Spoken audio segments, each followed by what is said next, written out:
Muy buenos días, queridos hermanos, amigos, familia de la fe que nos sigue por este medio. Les saludo a todos con la paz del Señor. Bueno, estamos acercándonos a la fecha en la que el mundo cristiano celebra, conmemora, recuerda el nacimiento de Jesucristo, del Hijo de Dios, su encarnación, la encarnación de Dios Hijo aquí en la tierra. Y obviamente todo esto genera un ambiente de una fiesta que no se compadece con el acontecimiento, con el evento, pero que de algún modo podemos decir que al menos lo recuerda, ¿sí? Nuestra obligación al compartir el mensaje de Dios es precisamente enfocarnos a la realidad, enfocarnos al evento mismo, ¿sí? Para tratar en lo que sea posible de disuadir este malentendimiento que existe de la fiesta y que se verifica, que se confirma exactamente con el modo de celebrarlo, ¿sí? Con esta comercialidad, este mercantilismo, esta equivocada, totalmente equivocada manera de celebrarlo. Y yo quiero partir de un aspecto que es pertinente, sé que lo he hecho en años anteriores también y no creo que esté por demás repetirlo hoy. Reconocer que quienes por su infinita misericordia y su bondad conocemos algo de la palabra de Dios, ¿sí? Y ese conocimiento, esa revelación que Dios nos ha dado, nos permite saber, por ejemplo, que la palabra de Dios nos da datos históricos que nos permiten ubicar ciertos aspectos de la historia con alguna exactitud, en unos casos con increíble exactitud, y en otros casos digo con alguna exactitud, como por ejemplo las fechas aproximadamente o las épocas en las que pudo haber nacido efectivamente Jesucristo. Estamos plenamente conscientes, digo, y debemos reconocer que no fue precisamente en estas fechas, es decir, a lo que hoy corresponde el 24 o 25 de diciembre, definitivamente no fue el nacimiento de Cristo Jesús. ¿Por qué? Digo, porque hay datos que nos muestran, por ejemplo, el dato de aquel empadronamiento que tenía que hacerse, entonces nos da una fecha, nos dice, por ejemplo, de acuerdo al calendario hebreo, que Zacarías, el padre de Juan el Bautista, quien fue visitado primeramente por el ángel Gabriel para anunciarle que su esposa estéril, Elizabeth, habría de concebir y que este hijo es el que iba a abrir el camino del Salvador, quien hay 6 meses de diferencia en la edad. Entonces nos dice en qué mes fue cuando le correspondía a Zacarías cumplir su sacerdocio en el tiempo. Entonces todo este tipo de indicativos, ¿sí? Nos permiten un poco avisorar, ¿sí? Con un simple cálculo, ¿sí? Es decir, cuál era el mes que correspondía a la misión que tenía que cumplir Zacarías. De ahí pasaron 6 meses y a los 6 meses el embarazo de Elizabeth es visitada María para ser llena del Espíritu Santo y comenzar a contar los 9 meses de su embarazo, ¿no es cierto? Entonces todo eso nos determina que efectivamente no conocemos una fecha exacta, sí podemos aproximar que correspondería a nuestro calendario actual, ¿sí? Y definitivamente lo que sí sabemos es que no es diciembre, no es diciembre. Entonces eso hay que reconocer para evitar a veces esos comentarios, esos señalamientos de que dicen, se dicen cristianos, se dicen que conocen la Biblia, sí, y sin embargo celebran en diciembre el nacimiento de Jesús. En realidad no es que celebremos en diciembre, simplemente celebramos el evento que tiene que ser celebrado, recordado y conmemorado, ¿no es cierto? Entonces celebramos el evento. ¿Cuál evento? El evento de la presencia de Dios, de Jesucristo, el Hijo de Dios, que es Dios, encarnado, humanado aquí en la tierra y que vino para cumplir un propósito, ¿no es cierto? Propósito que le cumplió a cabalidad y que por lo tanto nosotros debemos, festejarlo. Claro, el mejor festejo sería, primero, no un día, sino toda una vida, ¿sí? Y segundo, la mejor manera de agradecerle a Dios, de recordarle, de honrarle, ¿sí? Sería viviendo en obediencia a su palabra, es decir, en santidad, en transparencia, en honestidad, ¿sí? Hay distintas maneras en las que podemos hacer un homenaje permanente a Dios. Yo creo que podríamos resumirle en obediencia, ¿sí? Entonces, de eso se trata, de tal manera que que no vamos a entrar en discusiones de que si fue marzo, abril, mayo, junio, o septiembre, octubre, noviembre, diciembre. Vea, déjele ahí, enfóquese en el evento, primeramente. Y segundo, hacer notar algo que también mucha gente, por desvirtuar lo grandioso, lo único del evento que estamos recordándolo por estas fechas, por estas épocas, que es la venida de nuestro Señor Jesucristo, también digo hacer notar algo, ¿no? Vea, la gente insensata, en realidad más que insensata, torpe, ¿sí? Porque una cosa es no tener sensatez, es decir, no ser guiado por un sentido común, sino que a veces hay ya un grado de torpeza mezclado con malicia, ¿sí? Y ese grado de torpeza mezclado con malicia, a veces dicen, si efectivamente Jesús nació y es el Hijo de Dios, ¿por qué el mundo sigue siendo lo que es, o por qué el mundo está así, ¿no es cierto? Y digo, en medio de la ignorancia, del desconocimiento, de la deliberada malicia que mucha gente demuestra, ¿sí? Dice, porque si Dios existe, entonces ¿por qué hay tanta pobreza? ¿Por qué hay tanta injusticia? ¿Por qué hay tantas catástrofes? Algunas de ellas inclusive naturales. ¿Por qué hay guerras? ¿Por qué hay confrontaciones? Por el pecado. Porque gente como la que exactamente se pregunta por qué hay tanta de estas cosas, son gente que le ha dado la espalda a Dios. Son gente que no se preocupa por conocer cuál es la voluntad de Dios expresada en su palabra para la humanidad y de manera específica para cada uno de nosotros, ¿sí? Entonces son gente que vive en el desorden que propone este mundo, y que cuando se ofrece una conversación o cuando se ofrece justificar alguno de los múltiples pecados en los que la sociedad, las personas caemos, queremos encontrar el justificativo. Entonces, si es que Dios existe, lo primero que yo quiero decirles es que Dios no creó robots. Dios no creó robots, es decir, Dios no dijo, hagamos este robot, le vamos a unir con este alambre inicialmente, ahora ya son inalámbricos, ¿sí? Y por lo tanto vamos a manejar de acuerdo a nuestra voluntad. No, Señor, Dios nos creó con libre albedrío, respeta ese libre albedrío a pesar del dolor que le causa las decisiones que nosotros tomamos en ese libre albedrío, ¿sí? Y obviamente el resultado es evidente. Resultado que lo vemos hoy y que no es diferente al que existía en esa época del Imperio Romano, ¿sí? No es nada diferente. Por ejemplo, mire, la misma Biblia, aparte de la historia que lo corrobora, pero la misma Biblia nos muestra, por ejemplo, gran parte, o nos permite ver de manera muy amplia, la corrupción del poder político de aquel entonces, muy similar a la corrupción del poder político actual en este mundo, ¿sí? Nos habla de gobernantes, nos habla de reyes que estaban, algunos de ellos inclusive confrontados precisamente por las envidias del uno del otro, o por querer tener mayor potestad extendiendo su jurisdicción, afectando la del otro. Nos permite ver la corrupción de los cobradores de impuestos, llamados publicanos, en esa época, los repudiables que eran, que todo mundo sabía que se beneficiaban, pero nadie hacía nada porque ya era una estructura de corrupción que estaba montada. Nos hace ver la inmoralidad al extremo que se llegó.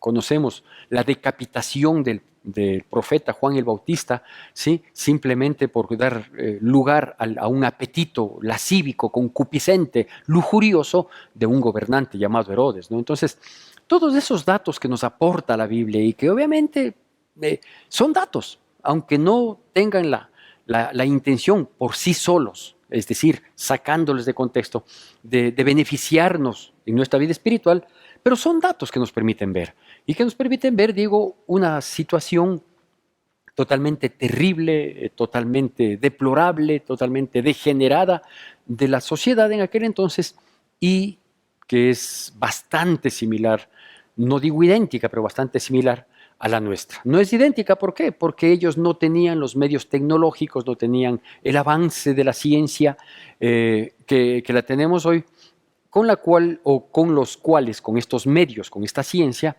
hemos querido justificar multitud de pecados, ¿no? Entonces, claro, ¿por qué destaco esto?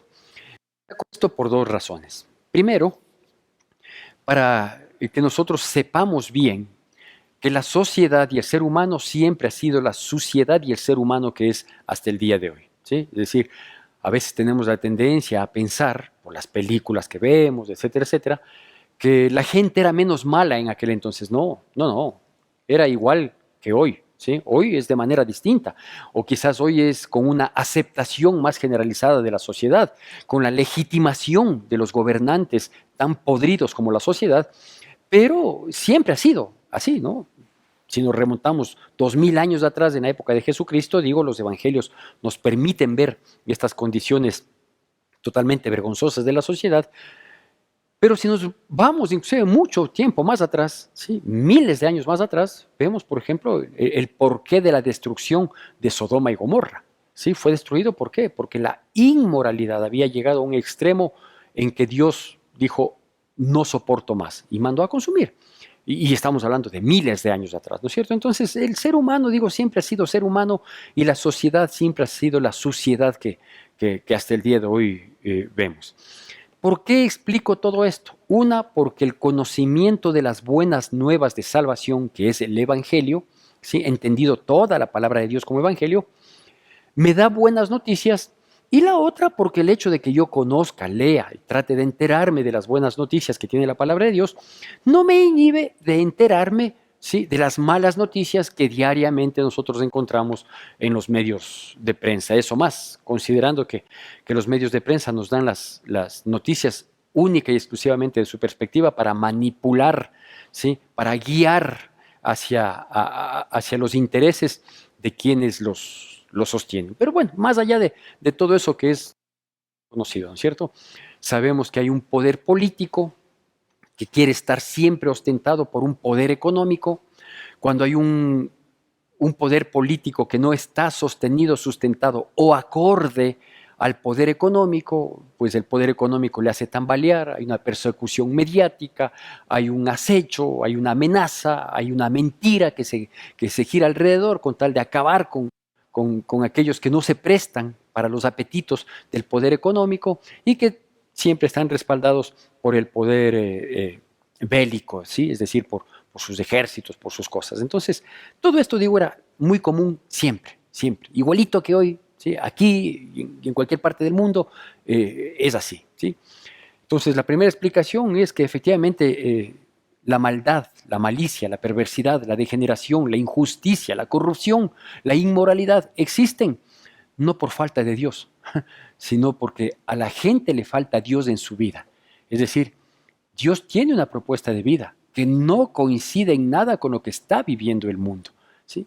El problema es que la gente no hace caso de ese estilo de vida, ¿sí? Le estorba, le molesta, le fastidia. A quienes todavía proclamamos, pregonamos y nos esforzamos por vivir en la estructura diseñada por Dios para las personas, para la familia, sí, nos dicen retrógrados, cuadrados, nos insultan por el solo hecho de tratar de vivir dentro de los preceptos de Dios. Así que la primera gran respuesta es, ¿por qué el mundo está así? ¿Sí? Porque al mundo le falta a Dios, no porque Dios esté faltando a nadie, ¿sí? Primera cosa. Y la segunda cosa, y que va enfocado al tema que quiero compartirle el día de hoy, es,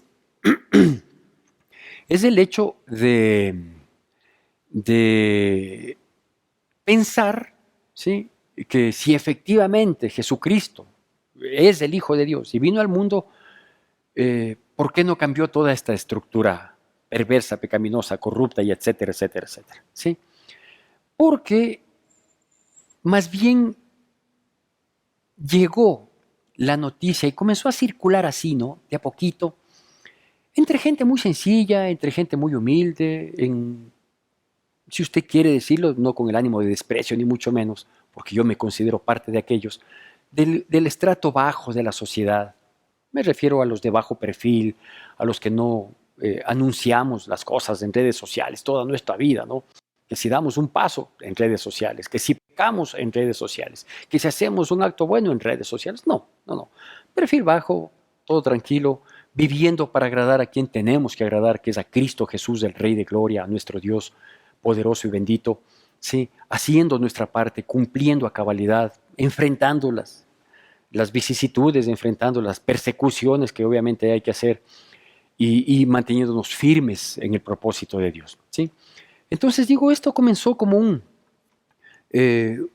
comentario, un murmullo, cuando a un ángel, el ángel Gabriel, visita a Zacarías, que era un sacerdote que estaba en cumplimiento de su misión en el templo en el momento que a él le correspondió hacerlo.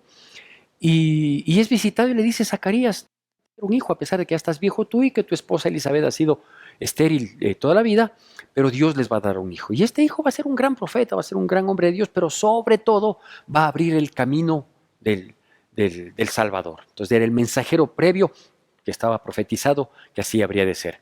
Efectivamente, él así lo comenta, enseñas a su esposa, porque había perdido el habla, quedó mudo del impacto de encontrarse con un ángel. Y a los 6 meses de embarazo de Elizabeth, ¿sí? Digo, tanto Zacarías como Elizabeth, personas muy sencillas, muy tranquilas, de bajo perfil. A los 6 meses de eso es visitada, o sea, a los 6 meses de embarazo de Elizabeth, es visitada María, aquella espléndida mujer, maravillosa mujer, digna de ser seguida, ¿sí? Que hay que reconocerla eternamente por su bondad, por su actitud, por su sencillez, sobre todo por su sujeción, por su sumisión a la voluntad de Dios. Es visitada para decirle que ha sido la escogida, ¿sí? por Dios para traer al Hijo de Dios al mundo con el propósito que tenía que cumplir. Entonces, ¿por qué le comento esto? Y quiero darle apenas un par de versículos, hacer lectura de este par de versículos, para partir y mirar lo que vea. Yo llevo 31 años de cristiano ya, leyendo la Biblia, y en estas épocas siempre leo estas porciones que hablan del nacimiento de Cristo Jesús, tanto en el Evangelio de Mateo como en el Evangelio de Lucas, mirando el cumplimiento de las profecías, etcétera, etcétera. Y puedo leer 30 años, 31 años, 50, 100 años, yo no sé el tiempo más que Dios me regale de vida.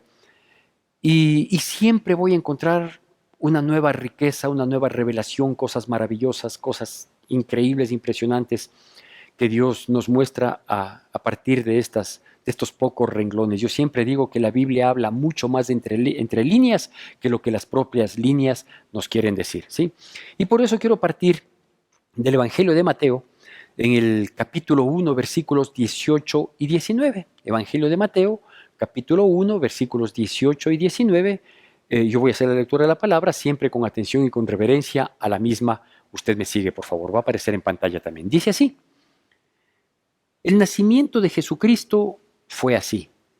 Estando desposada María, su madre, con José, antes que se juntasen, sea yo que había conocido del Espíritu Santo, José su marido, como era justo y no quería infamarla, quiso dejarla secretamente. Bueno, aquí nos muestra un evento que aparentemente, o mejor dicho, las personas involucradas en este hermoso, maravilloso, único, majestuoso evento del nacimiento de Cristo Jesús, eran personas muy, muy sencillas, ¿sí? El ambiente, los personajes que están involucrados alrededor del nacimiento de Jesucristo, está rodeado de una gloriosa sencillez impresionante. Por eso yo me he permitido ponerle a este mensaje lo grandioso de la sencillez, lo grandioso de la sencillez.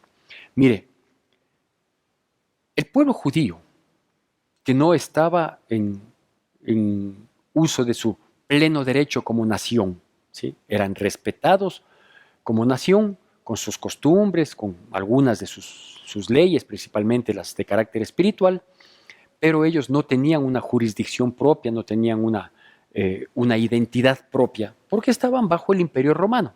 Y el Imperio Romano tenía dominio sobre el mundo conocido de entonces, ¿no es cierto?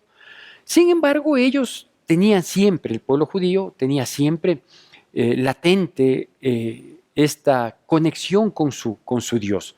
Se había distorsionado mucho, los religiosos lo habían distorsionado terriblemente, pero de uno u otro modo era un pueblo espiritual, llamémosle así, ¿sí?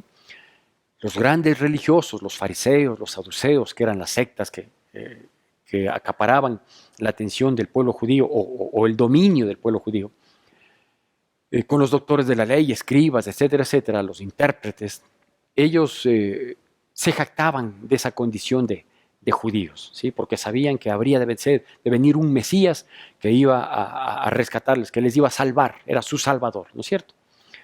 Toda esa jactancia, esa arrogancia, ese ánimo altivo que tenían estas autoridades, les impidió que ellos pudieran reconocer lo grandioso de la sencillez. ¿Sí? Y más bien fueron personas como ellos, vean. Sí, una pareja, digo, que pasaba desapercibida. Si a esta pareja pudiéramos traerla a nuestra época, a José y a María, con seguridad nadie sabría que ellos existen en las redes sociales, por ejemplo. ¿Sí? Con seguridad José y María en esta época no serían personas que se están filmando, que se están tomando fotos, que están poniendo en conocimiento, que ponen al descubierto su vida, que se toman fotos a veces semi-pornográficas, otras muy pornográficas, que comentan sus grandes amoríos o que luego comentan sus rompimientos sentimentales. O sea, toda esa basura que la vive cada quien, pero no sé por qué la publican. No sé por qué la publican, ¿cierto? Parece que la farándula es parte de la vida de los insensatos. Entonces, no, esta pareja era una pareja sencilla, tranquila, pasaba desapercibida, y por ser precisamente tranquilos, pacíficos, racionales, ¿sí? Es que fueron escogidos. Pero nótese aquí algo sumamente importante que hay que destacarlo. Dice que que ella estaba desposada. Equivale a que se había pedido la mano y se había concedido la mano para que se proceda posteriormente a una unión matrimonial. Y dice, ¿no?, que María estaba desposada con José, es decir, comprometida con un compromiso firme, formal, pero que no se habían juntado todavía. Es decir, algo que hoy podrán decirme y decirnos a quienes creemos en la palabra de Dios y queremos vivir conforme a la palabra de Dios, que somos retrógradas, que somos de mente cuadrada, lo que quiera, bienvenido sea, ¿no es cierto? Pero ellos eran puros. A pesar de que eran novios, a pesar de que estaban comprometidos, a pesar de que estaba concedida la mano de María, no se habían juntado. Es decir, no tenían relaciones sexuales, ni se manoseaban, ni se tocaban absolutamente nada. Sobre pretexto de que se aman, se quieren, ahora es así, es preferible en vez de que estén andando por aquí, por acá, mejor que mantengan una vida de libertinaje. No, señor, no. No fue así ahí, no fue así antes y no será así hasta cuando Cristo venga, lleve a su iglesia y después vea, que vivan como quieran, ¿no es cierto? Pero si así es el diseño de Dios, de mantenerse en pureza, en integridad, en santidad, ¿sí?, en inhibición sexual, así es como tiene que ser. ¿Sí? Entonces, qué lindo, destaquemos a Jesús, la Navidad, los regalos, las promociones, la rebaja, compre hoy, pague después de 2 meses. Pero tome también en cuenta la pureza. Pero tome también en cuenta la pureza de estas personas. Pureza, sencillez, sujeción, conocimiento de la palabra, sumisión a esa palabra que les permitió ser escogidos. Que les permitió ser escogidos. ¿Por qué digo todo esto? Porque siendo ella una mujer pura, virgen, ¿sí?, y comprometida con su novio, es visitada por el ángel Gabriel, quien le dice, tú has sido la escogida para traer al Hijo de Dios al mundo, y ella acepta, dice, hágase la voluntad sobre mí. El hacer la voluntad sobre ella, ¿sí?, que implicaba que ella parezca embarazada por el poder del Espíritu Santo, le ponía en riesgo su vida, porque si ella era delatada de que esté embarazada cuando todavía no se había formalizado su compromiso, ella podía ser considerada una fornicaria, una adúltera, y por lo tanto podía morir apedreada. Y ella se juega el físico, ¿sí?, ¿por causa de qué? De ser escogida de Dios para cumplir un propósito. ¿Sí? Quien podía denunciarla, quien podía armar el escándalo, era su novio, José. Pero como él era un hombre justo, prefirió dejar las cosas en secreto. Tranquilo, la ropa sucia se lava dentro de casa. ¿Sí? Enseñanzas tan claras, tan simples, tan sencillas, que deberíamos acogerlas, no solo con los regalos, no solo con las grandes cenas, no solo con el compartir el vino, que espero que no se les vaya de la mano, ¿sí?, sino entender lo que está claramente establecido en la palabra de Dios. Entonces, cosas, digo, tan sencillas pero grandiosas, ¿sí?, y que conforme pase el tiempo terminan siendo gloriosas, no solo grandiosas. Por eso se llama lo grandioso de la sencillez.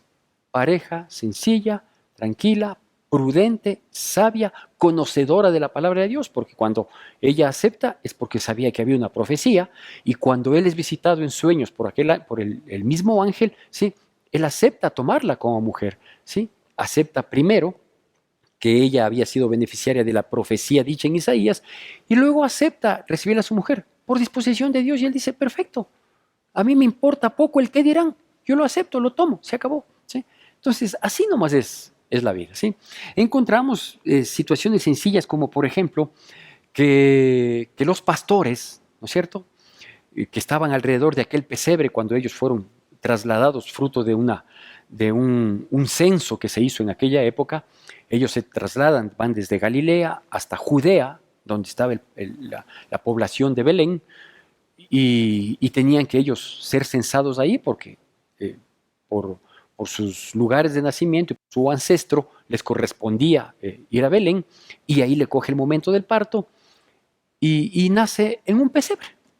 Vea, Dios es el que mueve el universo para que se cumpla su voluntad en las personas que entregamos nuestras vidas a Dios y tratamos de someternos y de sujetarnos a su preciosa y perfecta voluntad. Sí, Dios puede mover el universo. Es decir, Dios podía en ese momento hacer que su Hijo, para que vean que es el Rey, ¿sí?, porque es Rey de Reyes y Señor de Señores, podía haber movido el universo para que nazca en el lecho mismo de Augusto César. Podía haberlo hecho. Pero Dios ama lo grandioso de la sencillez y preparó un pesebre para que efectivamente sea ese lugar en donde se pose una luz para que vayan algunos a adorarle. ¿Quiénes fueron a adorarle? Pastores, sencillos, gente que estaba atrás de los rebaños, gente que velaba, como dice la misma palabra de Dios, que velaba la noche cuidando los rebaños. Es decir, no eran precisamente los políticos, los empresarios, los banqueros, los chulqueros, no era esa gente, ¿sí? Era gente sencilla, de bajo perfil, ¿sí?, cuya ambición más grande era cumplir la voluntad de Dios. No tenía ambiciones temporales, su corazón no estaba en las riquezas de este mundo, ¿sí? Entonces a ellos les es anunciado, dice, pastores, vengan, va a haber una señal, hay un niño en pañales, vayan y adórenle, ¿sí? Y ellos van y wow, se queda increíble, ¿no? ¿Quién les hacía caso a los pastores en esa época? Nadie. ¿Sí? Sin embargo, cuando ellos salen después de ver la gloria de Dios manifestada en ese niño que es el Hijo de Dios, el Salvador del mundo, ¿sí?, ellos salen, hablan y todo el mundo les hacía caso a los pastores, imagínense. De tal manera que lo grandioso de la sencillez es eso, ¿sí? Es necesario que nosotros podamos entender así, tan sencillos, tan obedientes, tan dispuestos, tan entregados a Dios, eran José y María, que cuando ellos van por el censo a Belén, les es anunciado, ¿sí?, que ellos no regresen por el mismo camino, porque Herodes había decidido matar a todos los niños de entre 0 y 2 años de edad. ¿Sí? Y ellos regresan por otro camino y luego terminan yendo a Egipto. Imagínense el cambio de vida drástico, ¿no? O sea, no hagas esto, ándate acá. Pero ¿cómo? Y la carpintería, tranquilo, ¿sí? Eran gente obediente, eran gente enseñable, era gente con la que se podía hablar, era gente que prestaba atención a las cosas de Dios, no como la de hoy, ¿sí? La de hoy les gusta es algún librito que mencione alguna cosa por esta época nada más y quizás en Semana Santa le volvemos a parar bola a Dios. No, esta era gente enseñable, esta era gente dispuesta. Si yo quiero mencionarle nada más unas 3 características de estas personas, para que usted sepa cómo preparar también nuestra vida para este tiempo, ¿no? Y que este tiempo sea el inicio de una vida diferente, que no sea solo en la Navidad, ¿sí? O sea, justo faltando 15 días para la Navidad, ¿sí? Pasa todo el pecado de las fiestas de Quito, pasa toda la corrupción de las fiestas de Quito, pasa toda la inmoralidad, la lascivia, la concupiscencia, el adulterio, la fornicación, la borrachera, el robo, el perjuicio, ¿sí? Y de pronto, noche de paz, ¿sí? O sea, dejemos de ser hipócritas, ¿sí? Bueno, pastor, usted nos llama la atención como que si fuera, no, estoy predicando el Evangelio, ¿sí? A veces predico como Juan el Bautista de manera frontal, como hoy, y a veces me toca predicar como Dios me mande a predicar, de acuerdo a quienes vayan a ser los receptores de la palabra de Dios, ¿sí? Entonces digo, quiero destacar 3 aspectos que son sumamente importantes. Primero, ¿sí?, Dios no se va a manifestar en las personas, en las circunstancias, en las vidas, ¿sí?, si no encuentra corazones sencillos. Primero, Dios no se va a manifestar en las personas, en las vidas y en las circunstancias, ¿sí? ¿A qué me refiero? Por ejemplo, en circunstancias me refiero a que hay momentos de angustia en nuestras vidas. hay momentos de presión, hay circunstancias difíciles, duras, que nos toca enfrentar y uno dice, ¡ay, Dios mío! ¿Sí?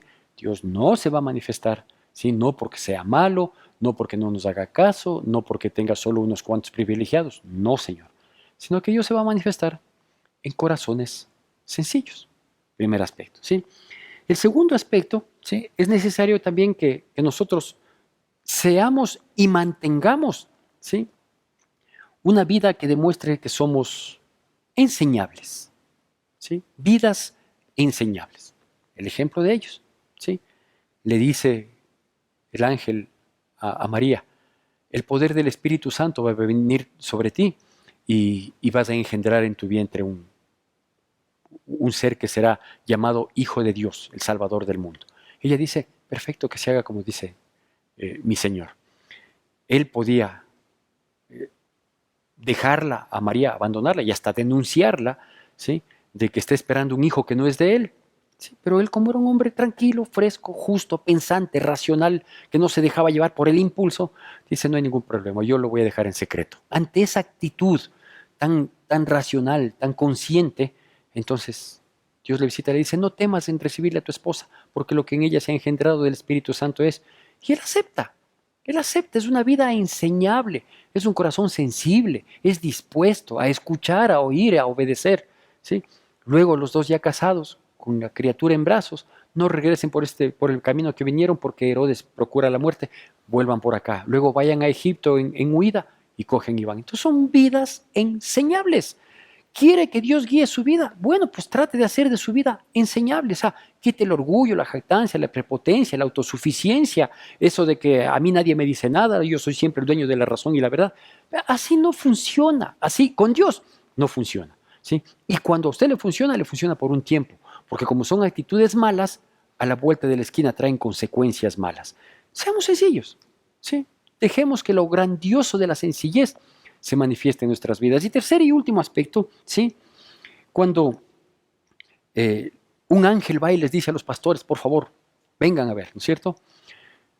Dice que ellos fueron y los pastores, yo entiendo que por su función, por su condición laboral, de vida misma, no eran precisamente los más grandes músicos que podían haber, ¿no? Porque ellos fueron y le adoraron. Entonces todos entendemos que una de las maneras de la adoración es el canto. Es una de las maneras, ¿no? Hay muchísimas más y mucho más efectivas. Pero el canto. Entonces, el mismo pastor o los mismos pastores que ahuyentaban a los lobos para que no toquen sus rebaños, que con susurros acariciaban a la oveja que estaba herida y le cargaban en sus hombros a la debilitada, ¿sí? No es que tenían precisamente una condición de ser grandes músicos, ¿no? Ellos no tenían sus voces afinadas para adorarle a Dios. ¿Y por qué son invitados a adorarle? Porque tenían corazones afinados a Dios, ¿sí? De tal manera que una, o la mejor manera, el mejor modo, la mejor manifestación de poder expresarle a Dios nuestra gratitud y ser adoradores, porque eso es lo que Dios quiere, que nosotros seamos adoradores. Ser adoradores es teniendo, a lo mejor no una voz afinada, pero sí un corazón afinado a Dios. ¿Cómo se logra esto? Fácilmente, reconociendo que somos pecadores, que somos fallidos, que le hemos dado la espalda a Dios y por eso estamos como estamos y el mundo y la sociedad está como está, reconciliándonos con Dios, con la clara disposición de reconciliarnos con el prójimo, ¿sí? ¿Qué necesitamos para reconciliarnos con el prójimo? Bueno, para reconciliarnos con Dios, hacer una pequeña oración diciéndole, Dios mío, yo reconozco que soy pecador, que soy fallido, que te he dado la espalda. Quiero, por favor, que inclines el universo en mi favor para yo poder encontrarte precisamente. Haz de mí, ayúdame a tener este corazón sencillo, un corazón enseñable, una vida enseñable y a ser un verdadero adorador de ti. Para con Dios, para con el prójimo, sí, humillarse, humillarse. No, es que yo tengo la razón. Humillarse. La humillación implica dos cosas, ¿sí? Ir en condición de absorber, de tomar, de recibir, ¿sí? Toda la carga del pecado y de su responsabilidad. No decir, es que yo hice esto porque tú esto otro. Es que no, así no es. La sencillez es decir, o ponerme de acuerdo con el prójimo, es decir, con sencillez, yo asumo toda la responsabilidad, la que me corresponde y la que no me corresponde. Y segundo, pronunciar esta palabra que puede cambiar el mundo. Decir, perdóname, perdóname, yo te fallé. Dame por favor otra oportunidad para mostrar que quiero cambiar mi vida, ¿sí? Y para mostrar que en realidad el agravio, el dolor, la dificultad, la tristeza que acarrié en tu vida fue solo un evento aislado, porque mi deseo es hacerte feliz, vivir en paz. Hay como decirle a la esposa, hay como decir a los hijos pueden decir a los padres, pueden decirse entre hermanos, entre compañeros de trabajo, entre vecinos, todos los que estemos distanciados, que dejemos que Dios se glorifique con lo grandioso de la sencillez. Que Dios les bendiga poderosamente en Cristo Jesús.